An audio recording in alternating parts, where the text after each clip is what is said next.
Et pendant le deuxième jour du camp, j'ai été vraiment bénie. Et déjà pendant la prédication du frère Marc, il a continué à parler sur l'amour de Dieu pour nous. Il nous a encouragés à vraiment considérer l'amour de Dieu et d'expérimenter sa plénitude. Et là, moi, ça m'a rappelé de là où le Seigneur m'a retiré. J'ai vraiment ressenti cet amour, de voir l'immensité de l'amour de Dieu pour nous.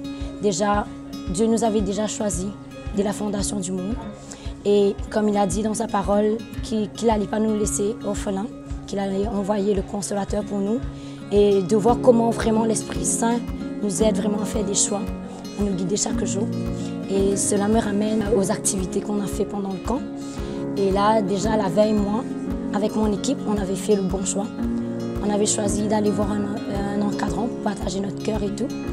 Et pendant un jeu, on avait à répondre à des questions. Et déjà, le titre de la question, c'était « Aux hommes, cela était impossible ». C'est vrai que quand on avait les questions devant nous, on était comme ça, on se disait « Mais c'est grave, c'est Dieu de répondre à ces questions ». Et là, il y avait Anne-Laure qui est venue nous voir. Et elle nous a dit « Mais la veille, vous avez fait quoi? Avez-vous fait le bon choix ?» Et là, elle nous a donné les réponses aux questions. Et c'est là qu'on avait vraiment fait le lien entre Lévitique et Jean. Que dans Jean, on disait que l'Esprit Saint va nous rappeler des choses qui ont été dites. Et c'est vrai que vraiment, là, l'Esprit Saint était là.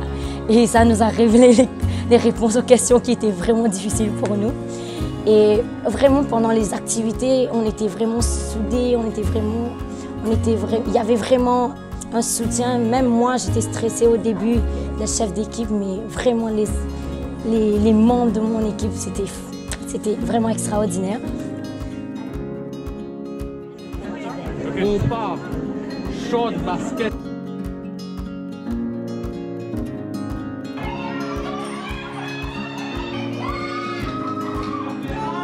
Alors pendant notre temps libre, on s'est réunis avec l'équipe. En fait, on voulait trouver un cri de guerre. Mais alors quand on essayait de proposer des idées, il y a Isabelle qui est venue nous voir pour nous demander si on pouvait l'aider. Elle avait emmêlé tous les crayons et tout. Elle avait besoin d'aide pour les jeux du lendemain. Et là, je sais pas, tout de suite, on s'est dit, ben oui, on peut l'aider. Peut-être on va aller travailler le cri de guerre après, mais allons aider Isabelle. Alors, pour la mission d'aider le frère Bernard pour aller au Soudan, et le matin, j'ai reçu une enveloppe d'Aude. Isabelle me disait qu'elle était vraiment contente et reconnaissante. Et pour montrer sa reconnaissance, elle m'a donné quelques sous qui m'a vraiment permis de passer la douane le lendemain. Et voilà, c'était vraiment une joie dans notre cœur. On s'est dit, mais Seigneur, c'est vrai que des fois quand on fait des bons choix, il y a des conséquences après. Et là, par la suite, après les activités, il y avait un défi.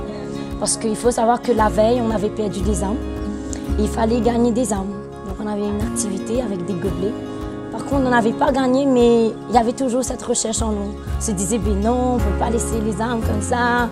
Il y avait vraiment une persévérance dans notre cœur. On se disait, ouais, on doit gagner les autres défis et tout. Et bon, pour moi, je dois dire que ça m'a vraiment marqué. Les gens voyaient vraiment qu'il faut souffrir vraiment. Que le Seigneur nous appelle à vraiment mettre à mort cette chair, à vraiment se donner parce qu'il y a encore des gens qui sont encore dans les ténèbres, qui sont encore dans la souffrance. Et on est là.